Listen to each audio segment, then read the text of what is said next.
নমস্কার, রান্নাঘরের মহারানীতে তোমাদের সবাইকে স্বাগত। আজকে আমি তোমাদের দেখাবো একটা সুন্দর রান্না। আমি দেখো এখন তরমুজের সময়, তরমুজ তো আমরা সবাই খাই, তরমুজ ফল হিসাবে আমরা আবার জুস হিসাবে নানা রকমভাবে তরমুজ খেয়ে থাকি। কিন্তু আজ তরমুজের খোসার ব্যবহার তোমাদেরকে করে দেখাবো। আমি খোসা দিয়ে একটা সুন্দর রেসিপি করব, সেটাই এখন দেখাবো। তরমুজটা দেখো আমি কেটে নিয়েছি। এবার থেকে তরমুজটাকে বের করে নেব, তারপরে কিন্তু খোলাটাকে ব্যবহার করব। আর একদম কিন্তু তরমুজটা পুরো বের করবো না, ভেতরে একটু লাল আভা থাকবে, সেই অবস্থাটা রেখে দেব। দেখো তরমুজের খোসাটাকে এবার আমি নিয়ে নিয়েছি। এবারে দেখছো একদম কিন্তু ভেতরে একটু লাল লাল আভা রয়েছে। আচ্ছা, এবার এটাকে কিন্তু আমি কিশনি দিয়ে, যেমন যেভাবে আমরা বাঁধাকপি ঘন্ট খাই, আমি এখানে খোসা, মেন রান্নাটা হচ্ছে আমি এখানে তরমুজের খোসার ঘন্ট করেছি। দেখো আস্তে আস্তে এবার ওই যে বড়ো যে স্লাইসটা আছে ওইটা দিয়ে কিন্তু আমি এটাকে ঘষে নেব। তাহলে কিন্তু একদম শক্ত, মানে খুব মিহি করেও পড়বে, আবার একদম কুচো কুচো না, একটু ভালো, মানে বেশ সাইজটা ভালোই হবে। সেইভাবে কিন্তু আমি এটাকে কিশনি দিয়ে ঘষে নিচ্ছি। এবার এইভাবে ঘষে সব কটা খোসা ছাড়িয়ে নিই, তারপর তোমাদের সামনে আবার আসছি। আচ্ছা দেখো সব কটা কিন্তু আমার খোসাগুলোকে কিশনি দিয়ে কুড়িয়ে নেওয়া হয়ে গেছে। দেখতেই পাচ্ছি একদম বাঁধাকপি আমরা যেরকমভাবে করি সেইভাবে কিন্তু আমি সেই প্রসেসটাই করবো এখানে। চলো, কড়াই নিয়ে নিয়েছি, কড়াইতে কিন্তু আমি সর্ষের তেল দিয়েছি। রান্নাটা কিন্তু আমি সর্ষের তেলে করব, সেই জন্য এখানে সর্ষের তেল ব্যবহার করেছি। আচ্ছা, এবার তেলটা যেহেতু গরম হয়ে গেছে, আমি এখানে ফোড়নে জিরে, তেজপাতা আর শুকনো লঙ্কা তো অবশ্যই দেবো, দিয়ে কিন্তু এটাকে আমি ফোড়নের একটাই শুকনো লঙ্কা দিয়েছি, জিরে দিয়েছি যাতে গন্ধটা বেরোয় সেই জন্য। আচ্ছা দেখো ফোড়নটা কিন্তু আমার হয়ে গেছে, ফোড়নটার গন্ধ বেরিয়ে ছেড়ে দিয়েছে, দেখতে ধোয়া উঠছে। এবার কিন্তু আমি এখানে তরমুজের খোসাটা ছেড়ে দিচ্ছি।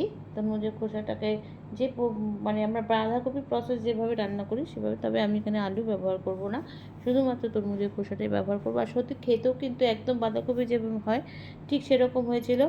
আর এবার দেখো যেহেতু খোসাটা একটু লাল লাল ছিল, তরমুজ একটু ছিল, আমি কিন্তু সেটা শুদ্ধই কিন্তু কুড়িয়েছি। এবার দেখো এবার ভালো করে কিন্তু ফোড়নের সাথে মিশিয়ে নিচ্ছি। আচ্ছা, এবার চলো ফোড়নের সাথে ফোড়ন দিয়ে দিয়েছি, এবার লাউ কষাটাও দিয়ে দিয়েছি। এবার কিন্তু আমি নুন দেবো, প্রথমে কিন্তু মজতে দেবো, যেটা আমরা বাঁধাকপির ক্ষেত্রেও করি, প্রথমে কিন্তু আমরা মজতে দিই, তারপরে কিন্তু আমি এটাকে ঢেকে দেবো। তাহলে একটু কিছুক্ষণ ঢেকে রাখলে কিন্তু মজে যাবে ভালো মতন, তাহলে কিন্তু মানে রান্নাটা একদম সুন্দর হবে, দেখতেও সুন্দর হবে। চলো এবার ভালো করে নাড়িয়ে নিয়েছি, এবার আমি এটা থালা দিয়ে ঢেকে দেবো।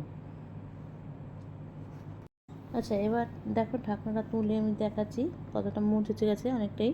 অনেকক্ষণ ঢাকনা দিয়ে রেখেছিলাম, অনেকটাই মজে এসেছে দেখো। এবার কিন্তু আমি একে একে জিরে, নুন দিয়েছি, হলুদ দেবো।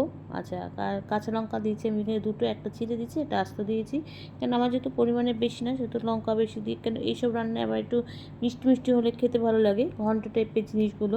এবার দেখো একটু হলুদ দিয়ে দিয়েছি, আর কাশ্মীরি লাল লঙ্কার গুঁড়ো দিয়ে দিয়েছি।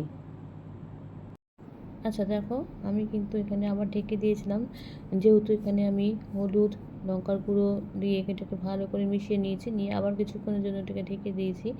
এবার কিন্তু এখানে আমি গরম মশলা দিয়ে দেবো। এবার আস্তে আস্তে দেখো মজতে থাকছে, মজতে মজতে কিন্তু অনেকটা কমে যাচ্ছে। এইসব জলীয় জিনিস যত মজবে তত কিন্তু এটা কমে যাবে, তত কিন্তু এগুলো খেতে সুন্দর। চলো এখানে আমি দিয়ে দিয়েছি শাহি গরম মশলা। এবার এটাকে ভালো করে আবার মিশিয়ে, এখানে আমার প্রায় হয়ে এসেছে। আর এবারে আস্তে আস্তে গরম মশলা দিয়ে দিয়েছি। তারপরে কিন্তু যেমন আমরা নিরামিষে বাঁধাকপিতে দিই এই গরম মশলা, ঘি দিয়ে নামিয়ে নিই, এখানেও তাই করব, আমি সেই প্রসেসই করব। দিয়ে দিচ্ছি গরম মশলা, দিয়ে এটাকে আবার ভালো করে এখন মিশিয়ে নিচ্ছি। আচ্ছা দেখো এটা মজে গেছে। এবার আমি এখানে একটু ঘি দিয়ে দিচ্ছি, ঘি তো বললাম ঘি লাস্টে দিতেই হবে। আচ্ছা, আমি কিন্তু একটু চিনিও দিয়ে দিয়েছি, চিনিটা কিন্তু ব্যালেন্সের জন্য, স্বাদ ব্যালেন্সের জন্য দিতে হয়। এবার ঘি দিয়ে একদম দেখে বুঝতে পারছো রান্নাটা কিন্তু প্রায় শেষ হয়ে গেছে, মজে গিয়ে তো কিন্তু কালারটাও চেঞ্জ হয়ে গেছে। আচ্ছা, আবার একটু ঢেকে দিয়েছিলাম, এবার দেখো নামিয়ে ফেলেছি, ঢাকনাটা খুলে দিয়েছি, দিয়ে কিন্তু এবার এটাকে আবার একটু ভালো করে নাড়িয়ে নেবো। ঢেকেছিলাম এটা কারণের জন্য, ঘিটা যেহেতু দিয়ে দিয়েছিলাম, ঘিয়ের গন্ধটা যাতে বেরিয়ে না যায়। আর এবার দেখে খেতে বুঝতেই পারছো একদম কমপ্লিট হয়ে গেছে আমার, একদম তৈরি হয়ে গেছে তরমুজের খোসার ঘন্ট। চলো এবার কিন্তু আমি গ্যাসটা বন্ধ করে দেব।